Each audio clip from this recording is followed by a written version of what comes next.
Hello students. Today I am going to talk on post-translational modification. I have made a video on translation, so if you haven't seen that, please check that out. First, let's see what is the central dogma of life. During cell division, DNA replicates. Okay, so copy of DNA is formed, that is known as replication, which will then transcription, that is transcription, it will transcribe to form RNA. This RNA in the cytoplasm translates into protein. So the information which was there in DNA is passed down through mRNA and forms a protein. This is the central dogma of life. The current concept says genome is the whole genetic information of an organism inside the cell. There are around 20 to 25,000 genes in an organism. Transcriptome means all the mRNA of a cell. Every gene transcribes to form several mRNA types. And proteome, that means translates to proteome. Proteome means all the proteins in an organism encoded from its genome. Proteomics, the study of proteome is known as proteomics.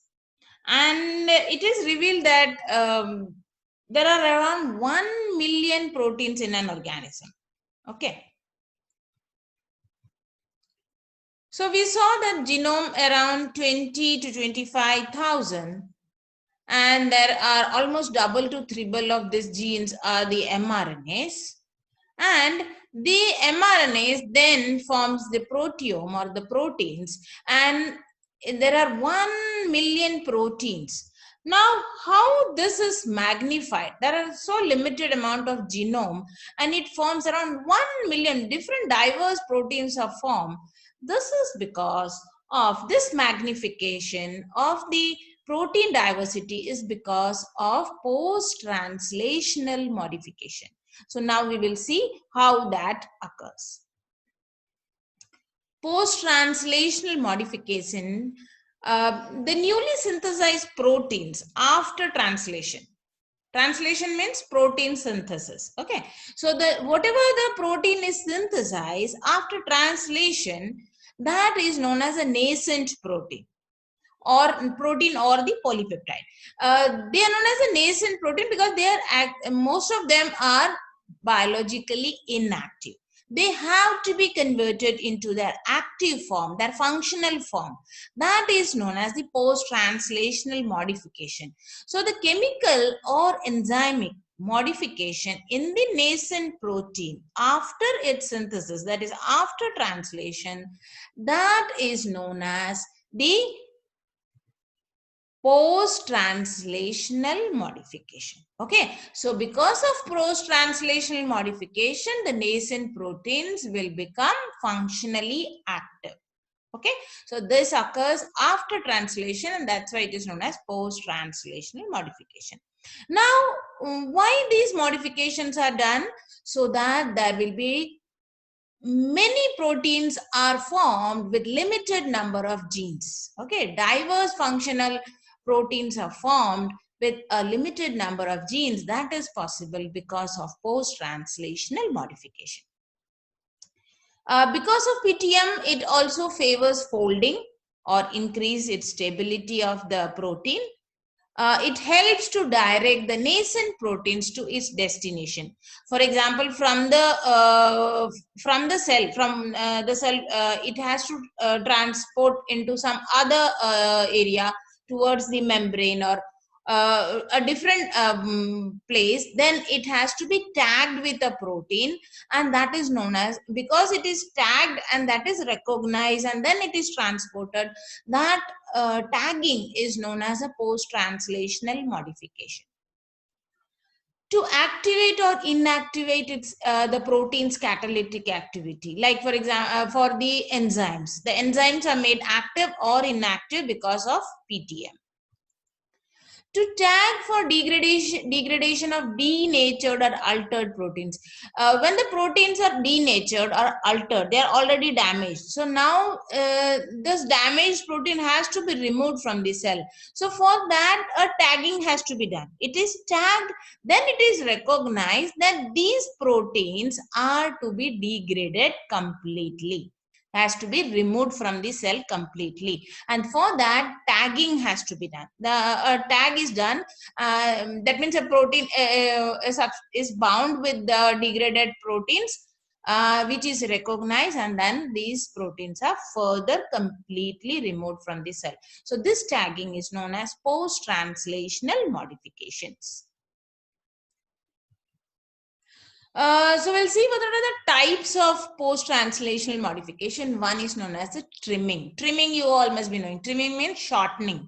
So removal, what we do is we remove a part of translated protein. That nascent protein, some part is removed. So we shorten that, and because of that, it will become active. So it will become functionally active because of trimming. Then covalent modification, it is also known as chemical modification. So we add some of the chemicals to the amino acids. Some chemical modification is done on the amino acids by a set of enzymes, and that is known as covalent modifications. Then protein degradation, I already talked in the previous slide. Degradation of the altered or denatured proteins, it is also known as ubiquitination. Protein folding. Nascent proteins undergoes folding with the help of special proteins. They are known as chaperones. Chaperones, they help these nascent proteins to acquire an appropriate three-dimensional structure to make that nascent protein active. So this is known as protein folding. Now this folding is largely mediated by non-covalent weak interactions such as hydrogen bonds, salt bridges, etc. Foldings may also involve interchain disulfide bonds as in insulin.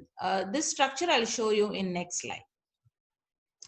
Proteins that do not fold properly become non-functional. So protein folding is very much essential for them to for the nascent protein to become active. So if these protein do not fold properly, it will become non-functional, and that will lead to several diseases. Why? Because these non-folded proteins will get accumulated, and that will lead to disease. All these diseases are grouped, are called as prion disease.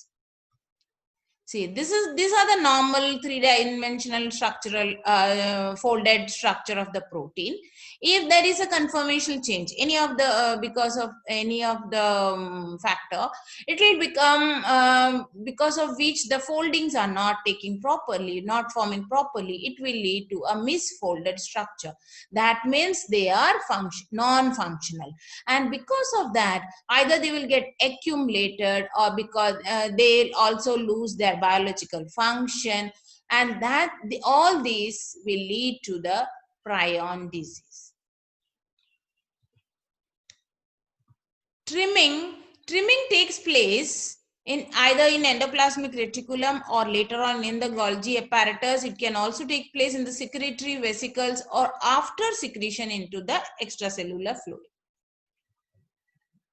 Trimming activates a large functionally inactive precursor molecule to a functional protein. Okay, so the nascent inactive protein are shortened, and that will make them active. That will make them functionally active. We'll see this is activated by proteolytic cleavage. So trimming can also be known as proteolytic cleavage by special endopeptide. Now we will see some of the examples of trimming. Proenzyme, or you can say the zymogens of digestive enzymes of GIT, the chymotrypsinogen, the trypsinogen, the pepsinogen, all are the zymogens or the proenzyme form. They have to be activated in the to its active form by cleavage, proteolytic cleavage, and only then digestion occurs in the GIT. For example, I have shown here pepsinogen. A small part of pepsinogen is removed by proteolytic cleavage to form pepsin, and pepsin will then help in the digestion of proteins. Now, if these pepsin were already active instead of the in the proenzyme form, what will happen is that these pepsin will cause auto digestion of the secretory glands, and that's why they are kept in the proenzyme form. Okay. Then another example is activation of the pre-pro hormones. One of the common, or you can say the classic example, is of insulin. We'll just have a look at the picture of insulin. This is the pre-pro insulin. You can see this is the pre-pro insulin with the alpha chain, beta chain, the C peptide, the N-terminal. But in the end of ER, this portion, the N-terminal, is removed and forms the proinsulin. Then later on, this proinsulin is then this C peptide of the proinsulin is removed, and only the insulin remains, and this insulin is the active form, or the hormone insulin. So it was in the pre-pro form, which was in the inactive form, then it was converted into proinsulin, and then in the Golgi apparatus it forms the insulin. So this is the activation of insulin. Another very good example is of the large precursors. This polypeptide sequence, this is found in brains. It will cleave to form many groups of different types of peptides. This is pro-opiomelanocortin derivatives. This is a large polypeptide. This will then cleave to form different biologically important peptides like this. MSH, ACTH hormone, endorphins, all these are formed by the cleavage of this forms. Okay. Now coming to the next type is the covalent modification. As the name suggests, the modification is because of the covalent attachments. Some are reversible. For example, the phosphorylation of enzymes. If the phosphate is removed, they become the process is reversible. Okay, so addition or removal of phosphate. Some are irreversible, like the hydroxylation during collagen formation. Some modifications are catalyzed by specific enzymes like the HAT, that is the histone acetyltransferase enzymes. They catalyze the acetylation of lysine residues of histones. Some are non-enzymatic and spontaneous, like the formation of glycated hemoglobin, that is a glycosylated hemoglobin. This is known as the glycation of hemoglobin. So first we will take phosphorylation. Phosphorylation, as the name suggests, it is the binding of phosphate. It is one of the most important and abundant type of post-translational modification. It is a reversible type. It plays a crucial role in cell cycle growth, apoptosis, and signal transduction of hormones. It regulates enzymes' protein activity. There is addition of phosphate group to serine, threonine, or tyrosine residues. One of the classic example of phosphorylation is the glycogen metabolism, both the glycogen synthesis and the glycogen breakdown. Glycogen synthesis, it requires the enzyme glycogen synthase, while breakdown requires the enzyme glycogen phosphorylase. So we'll just have a look at this. In glycogen breakdown, that is a glycogenolysis, glycogen phosphorylase helps in breakdown. Phosphorylases is in an inactive form. With the help of kinase, that becomes phosphorylated. Can you see there is a phosphate bond? Now, when it is phosphorylated, it becomes active. So, glycogen phosphorylases becomes active when it is phosphorylated, and that will lead to the breakdown or the degradation of glycogen. At the same time, if in glycogen synthase is the enzyme. So glycogen synthase, if it is phosphorylated, what will happen? This glycogen synthase will become inactive and glycogen synthesis will not occur. But if this phosphate is removed with the help of phosphatase, what will happen?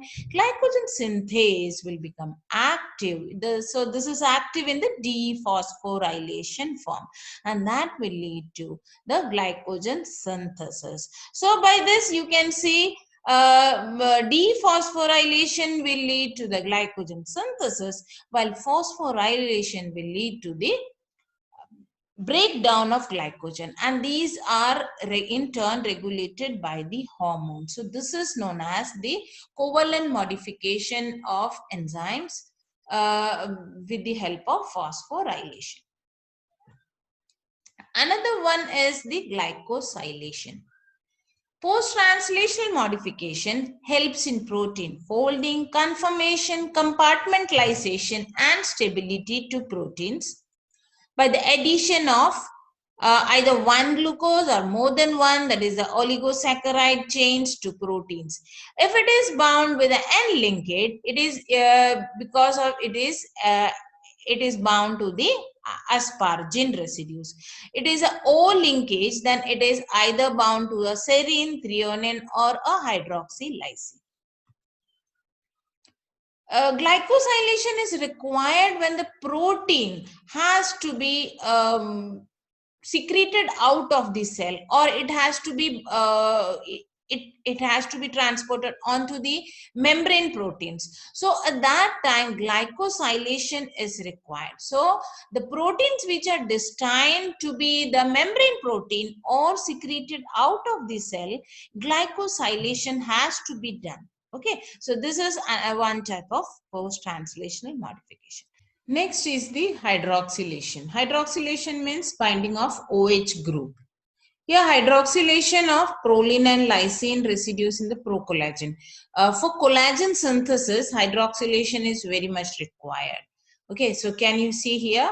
Here, hydroxylation occurs of proline and lysine, and for this process it requires ascorbic acid or vitamin C, and because of this hydroxylation, it enhances triple helix conformation in collagen. This is a triple helix.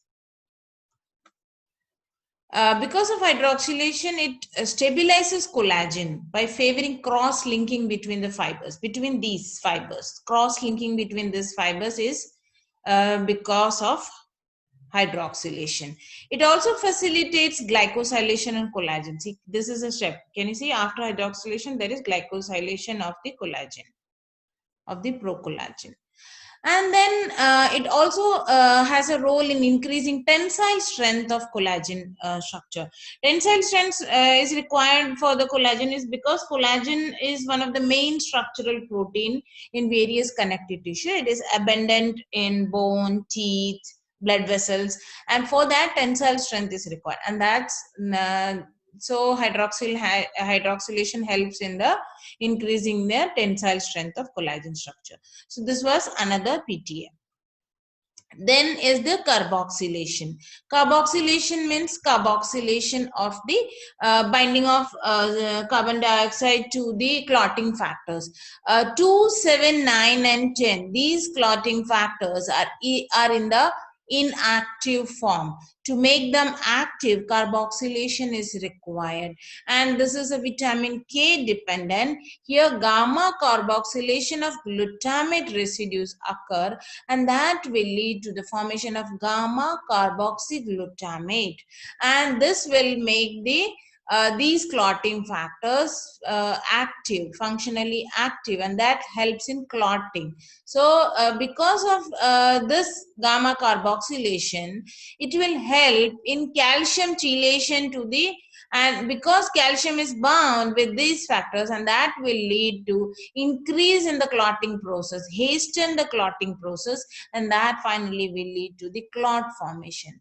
So here you can see these are the precursors on the precursors on the glutamate gamma on the gamma position of this glutamate, a carboxyl group is bound, and that makes the factors active. So these factors have become gamma carboxylic glutamate. Now this process also requires a reduced vitamin for the carboxylation process to occur. So this helps because these clotting factors have become active. It will helps in calcium chelation, and that will lead to clot formation. Okay. Next is acetylation. This is another PTM. Here N-terminal lysine residues of histones. Histones, they are found in with the nucleic acid, the DNA. Those who haven't seen gene expression of prokaryotes and eukaryotes. So in eukaryotes, I have explained about acetylation. So if you haven't seen my previous video, please see that. So here the histones are acetylated by HAT. HAT is the histone acetyl transferase. This enzyme helps the histones to get acetylated. This is a reversible process. This acetylation affects gene expression through chromatin remodeling. Histones are the basic proteins. Okay, so because it will remove, because of acetylation, it removes the positive charges on histones and provides access to the transcription factors, and that's why it favors gene expression. So when the histones are acetylated, gene expression is on. That means transcription is occur, and it is the protein synthesis will occur. That is after the translation, the proteins will be formed. That means gene expression will occur because of acetylation. While deacetylation, that is removal of acetylation, gene expression will stop. Even the similar way, methylation will occur, then gene expression will stop. It is a type of epigenetic change. Epigenetic change means this is a heritable change, but the change will not alter the gene expression. It will alter the gene expression, but it will not alter the DNA base sequence. And that's why this is known as the epigenetic change. Another one is the biotinylation. Biotinylation means binding of a biotin. Biotin, it is required for the enzyme carboxylase. So addition of biotin epsilon amino group of lysine residues of carboxylase. This is a simple process by which biotin is added to the enzyme carboxylase, because biotin acts as a prosthetic group or a coenzyme for carboxylase. So all the carboxylase process requires a biotin bound to it. So that is another post-translational modification. So next is lipidation. As the name suggests, binding of a lipid to the proteins. So it can be addition of palmitoyl, farnesyl group. Any fatty acid which is bound to the protein is known as lipidation. Now, why we require a lipid to be bound to a protein? Now, we all know the membrane of the cell is lipid in nature. Okay, so if you want to send any protein onto the membrane, so you that protein has to be bound with a lipid, and then that will make it hydrophobic, and only then it gets bound to the membrane. And that's why the protein has to be bound with a lipid, and that process is known as lipidation. The cell can be, these proteins are destined to either to the, not only to the cell membrane, to the endoplasmic reticular membrane or the mitochondrial membrane or the plasma membrane. Anywhere the protein has to be transported or to be destined, it has to be bound with a fatty acid.